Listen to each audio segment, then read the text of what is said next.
আমাদের হাসনাত আব্দুল্লাহ ভাই তো ইলেকশনে দাঁড়িয়েছেন, জানেন তো। ওই যে কুমিল্লা দেবিদ্বার, কুমিল্লা 4 আসনে, জায়গার নাম হলো দেবিদ্বার, ওখান থেকে উনি ইলেকশনে দাঁড়িয়েছেন।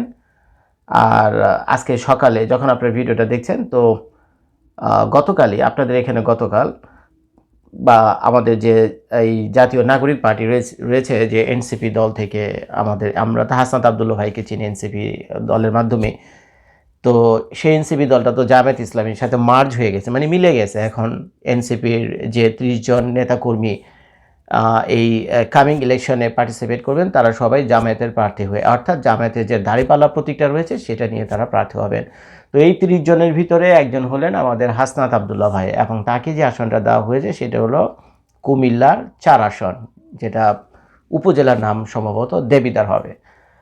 তো আপনারা এখন মানে কি বলবো, আমি হাসনাত আব্দুল্লাহ ভাই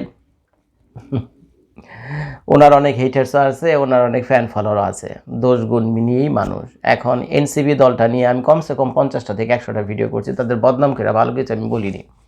এনসিপি দলকে বদনাম করে কমসে কম 50টা 100টা আমি ভিডিও করছি, ভালো কিছু বলিনি, মানে ভালো কিছু আমি পাইনি। সব সময় খালি একটা না একটা ঝামেলা লেগে দিয়েছে। তার ভিতরেও এই এনসিপি দলের ভিতরে 2 জন মানুষ, একজন হলো তাসনিম জারা, আরেকজন হলো এই হাসনাত আব্দুল্লাহ। ভীষণ পছন্দ করি আমি ব্যক্তিগতভাবে, আমি না, অনেকেই আপনারা পছন্দ করেন। তো তাদেরও হেটার থাকতে পারে, হয়তো বুঝতে পারছেন, দোষ ত্রুটি নিয়ে মানুষ। কিন্তু তারপরেও এনসিপি দলের অন্যান্য নেতাকর্মীরা যখন বিভিন্ন ক্রিমিনাল অ্যাক্টিভিটিসের সাথে ইনভলভ, বিভিন্ন কাহিনীর সাথে ইনভলভ, ওই মুহূর্তে কিন্তু আমাদের তাসনিম জারা বা হাসনাত আব্দুল্লাহর নাম তেমন একটা আসেনি, আমি তো শুনিনি, আপনারা শুনলে শুনতে পারেন। তো এখন এই হাসনাত আব্দুল্লাহ ভাই জামায়াত হয়ে উনি ইলেকশনে পার্টিসিপেট করছেন। তো এটা ভালো মন্দ দুইটাই দিকই রয়েছে। অনেকে বলে জামায়াত হয়ে কেন গেল, তারা তো এনসিপি দলে হয়ে পারতো। এটা ভাই যার যার দলের ব্যাপার, যার যার ব্যক্তিগত ব্যাপার, যার যার আইডিওলজির যার যার আইডিওলজির ব্যাপার, যার যেটা ইচ্ছা, বুঝছেন। সে এখন দাঁড়িপাল্লায় খারাপে না, ধানের শীষে খারাপে না, নৌকা খারাপে, কারো তো আপনি ধৈর্য বেঁধে রাখতে পারবেন না। এখন তাদের মনে হয়েছে, তাদের দলের সিদ্ধান্ত এইটা যে তাদের দাঁড়িপাল্লায় নির্বাচন করা উচিত, তাই তারা করেছে। তো আপনারা জানেন যে তাদের আবার একটা সুরা কমিটি আছে। সুরা কমিটি তো বুঝছেন, যেখান থেকে চূড়ান্ত সিদ্ধান্ত না হয়, সুরা কমিটি, বুঝছেন। তো সেই সুরা কমিটিতে প্রায় 114 জন নাকি 224 জন জানি মেম্বার আছে শুনলাম।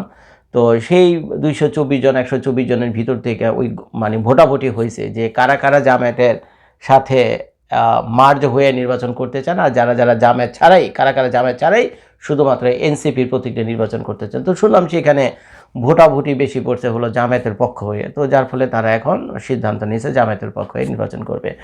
তো এখন যাই হোক, খুব ভালো লাগলো একটা জিনিস দেখে, সেখানে জামায়াতের একজন প্রার্থী ছিলেন। স্বাভাবিকভাবে এনসিপি তো জামায়াতের সাথে মার্জ হয়েছে কয় ঘন্টা, 12 ঘন্টা হয়নি। তো এর আগেই তো জামায়াত ইসলামী তার 300টা আসনে মোটামুটি অনেকেরই প্রার্থী চূড়ান্ত করেছিলেন। তো এখন এনসিপি তাদের সাথে যুক্ত হওয়ার পর স্বাভাবিকভাবে 3টা আসন জামায়াতকে খালি করে দিতে হবে। তো এর ভিতরে একটা আসন হলো এই যে কুমিল্লা দেবিদ্বার আসন।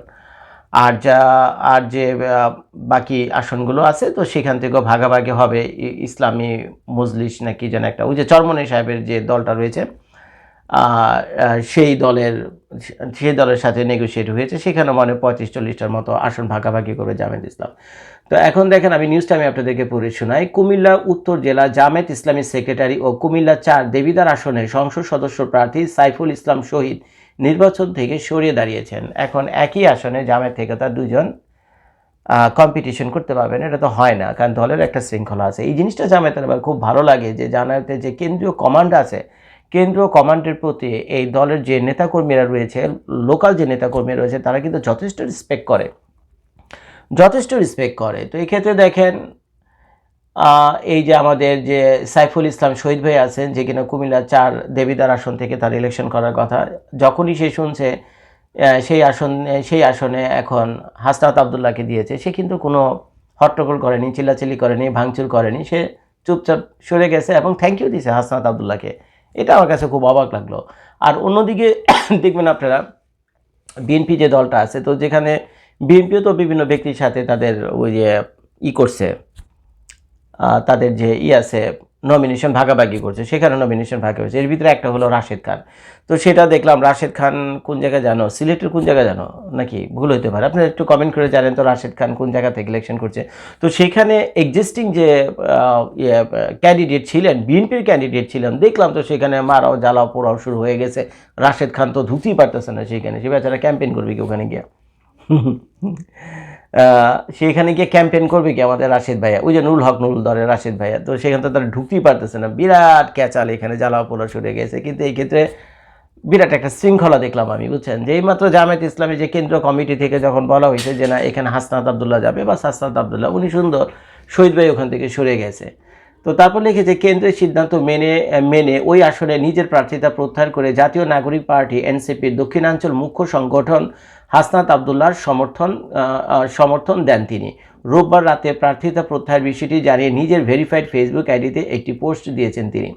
নির্বাচন থেকে সরে দাঁড়ানোর বিষয়ে জানতে চাইলে জামায়াত সমর্থিত এমপি প্রার্থী সাইফুল ইসলাম শহীদ বলেন, সাংগঠনিক সিদ্ধান্তকে স্বাগত জানিয়ে নির্বাচন থেকে সরে দাঁড়ালাম। জনগণের ভালোবাসা ও প্রত্যাশাও পূরণ হয়তো করতে পারবো না, তবে দেবিদার মানুষের পাশে থাকতে পারলে নিজেকে কৃতজ্ঞ মনে করব। কর্মীদের জন্য মহান রবের কাছে দোয়া করে আল্লাহ তাদের উত্তম প্রতিদান করো। হ্যাঁ, এরকমই চরিত্র হওয়া উচিত।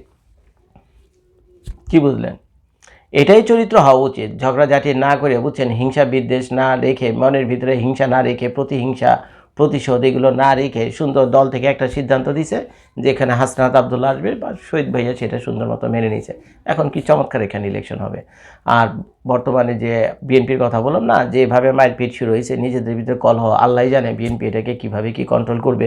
এটাই কিন্তু একটা বিরাট পার্থক্য অন্যান্য রাজনৈতিক দলের সাথে জামায়াতের এই শৃঙ্খলার দিক থেকে আপনারা একটা লক্ষ্য করবেন, বিরাট একটা পার্থক্য, বিশেষ করে ডিসিপ্লিনের দিক থেকে চিন্তা করতে পারবেন। কিন্তু কমিটিকে বলছে শহীদ ভাইয়া আপনি প্রত্যাহার করে নেন, আপনার যে নমিনেশন পেপারটা আছে, সুন্দর করে সে প্রত্যাখ্যান করে নিয়েছে, বুঝছেন। আর হাসনাত আবদুল্লাহকে সে সমর্থন জানিয়েছে যে ভাই তুমি আগে বারো, ইলেকশনে যত রকম নির্বাচন প্রচারণী যা কিছু দরকার ভাই তোমার সাথে আমরা আছি, এই আর কি। তো যাই হোক, জিনিসটা খুব ভালো লাগলো। আর হাসনাত আবদুল্লাহ ভাইকে আমার এই ভিডিওর মাধ্যমে তাকে অগ্রিম কনগ্রাচুলেশন জানিয়ে দিলাম। আসেন ভাই, আপনি কুমিল্লা 4 দেবিদ্বার আসন থেকে বিজয়ী হয়ে পার্লামেন্টে যান, এবং ভবিষ্যতে আপনাকে আমরা বাংলাদেশের প্রধানমন্ত্রী হিসেবে দেখতে চাই, বুঝছেন। আল্লাহ আপনার ন্যাক হেয়ার দান করুন। শুধুমাত্র একটা কাজ করেন, নিয়তটা ঠিক রেখে, নিয়ত ঠিক রাখবেন তো সব ঠিক আছে। বাংলাদেশের মানুষজন মাথায় উঠাইতে পারি আমরা খুব সহজে, যেমন আমি আপনার চিনি না জানি না দোয়া করতেছি, আবার কিন্তু মাথা থেকে নামাই তো সময় লাগবে না যদি ক্রিমিনালগিরি করেন। তো যাই হোক ভাই, সচেতন করলাম আপনাদের সাথে। ভিডিওটা দেখার জন্য সবাইকে ধন্যবাদ। আসসালামু আলাইকুম।